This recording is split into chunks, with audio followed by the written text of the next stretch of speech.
Welcome to a Foxy Tech Tips tutorial on enabling and disabling Press Crown to talk to Siri on the Apple Watch Ultra 2. If you find this tutorial helpful, please consider subscribing to my channel and liking the video.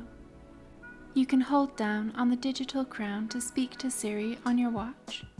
If you would like to disable this setting or enable it if it isn't working, then follow the next steps.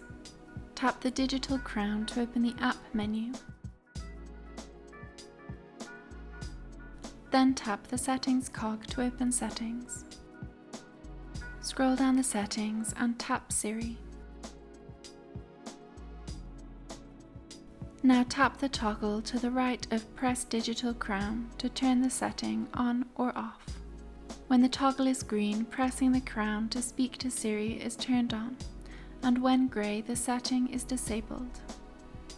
And that draws an end to this tutorial.